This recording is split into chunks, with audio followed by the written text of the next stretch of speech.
Hello friends, Radhe Radhe. Swaragini episode 273 में guys आप देखेंगे जो बड़ी माँ होती हैं वो कहती हैं कि हाँ सभी को मैंने ही प्रसाद दिया था। उसके बाद जो पुलिस वाला होता है वो कहता है कि हाँ तो इन लोगों को तुमने ही जहर दिया है। लेकिन जो डॉक्टर होता है वो मुस्कुरा कर कहता है कि ऐसे कॉम्प्लिकेशंस तो जहर खाने के बाद आ ही जाते हैं, क्योंकि स्वरा की आवाज़ नहीं निकल रही होती है। डॉक्टर जो होता है वो कहता है कि घबराने की कोई बात नहीं है, जैसे ही दवाई का असर होगा धीरे धीरे इनका जो गला है वो ठीक हो जाएगा। उधर आप देखेंगे जो रागिनी होती है वो उस लड़के का पीछा करती हुई बहुत दूर तक चली जाती है। वो देखती है कि वो लड़का वही है जिसको काव्या ने पैसे दिए थे। वो कहती है कि आखिर इस लड़के का रिश्ता क्या है। कि तभी जो पुलिस वाला होता है वो कहता है कि आपके घर से हमें 2 बार शिकायत मिल चुकी है, इसलिए हमें मतलब शक है कि आप लोग अपनी बहू को परेशान करते हो। लेकिन जो स्वरा होती है वो बहुत कुछ कहने की कोशिश करती है। उधर जो काव्य होती है गाइज वो लक्ष्य को बिल्कुल अपने वश में कर लेती है। कहती है कि काव्य कभी झूठ नहीं बोलती और लक्ष्य भी सेम वही बात बोलता है।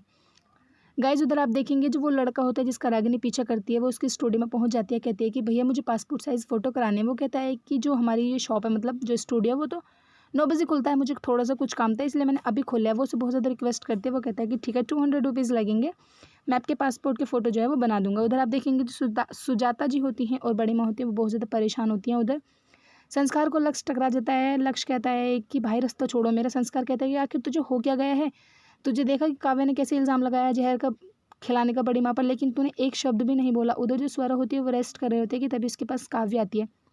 काव्य कहते हैं कि जेठानी जी अब तुम क्या सोचोगी कि मैं जैसे नाटकों में होता है, सीरियल में होता है कि सब कुछ तुम्हें बता दूंगी कि मैंने कब कैसे क्यों किया। नहीं, काव्य इतनी पागल नहीं है। उधर आप देखेंगे जो रागिनी होती है वो फ़ोटो स्टूडियो में पहुंच जाती है और वहाँ कुछ पुरानी फ़ोटोज़ होती हैं। जिस लड़के का हाथ जला हुआ होता है वो लड़की के साथ हक करके होता है, उसको फ़ोटो ले लेती है बचपन का।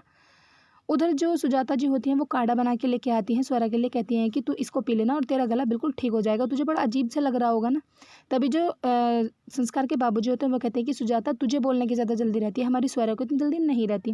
जो संस्कार होता है वो स्वरा को वो काढ़ा जो होता है वो उसे पिला देता है। फिर उसके बाद उसे हक करता है। कहता है कि तुम्हें पता है ना तुम्हारे बिना मैं नहीं जी सकता, और तुम्हें कुछ हो जाता तो फिर मुझे क्या होता है। उधर रागिनी जो होती है वो फ़ोन मिलाती है। गाइज़ वो फ़ोन मिलाती है संस्कार को और सारी बात बताती है। कहती है कि तुम दोनों कहाँ थे, तुमने मेरा फ़ोन क्यों नहीं उठाया। लेकिन जो संस्कार होता है वो उसे कुछ भी नहीं बताता है, बल्कि कहता है कि हम लोग कल मिल के बात करते हैं इस बारे में, तुम अभी किसी को मत बताना। गाइज़ जो अगले दिन होता है फिर जो रागिनी होती है वो घर के बाहर आ जाती है स्वरा से मिलने के लिए। स्वरा को सारी बात बताती है कि जैसे ही संस्कार जो होता है वो कहता है कि चलो मैं तुम्हें घर तक छोड़ देता हूँ। जैसे ही रागिनी जाने वाली होती है कि उसका पैर गटर में गिर जाता है, जिसके कारण उसकी बहुत ज़्यादा ब्लीडिंग होने लगती है। उधर आप देखेंगे उधर ही काव्य और संस्कार लक्ष्य खड़े हुए होते हैं। लक्ष्य को आवाज़ मारता है संस्कार, लेकिन वो रागिनी के लिए नहीं सुनता है। गाइस एपिसोड तो ऐसे ही एंड होगा, आने वाला एपिसोड।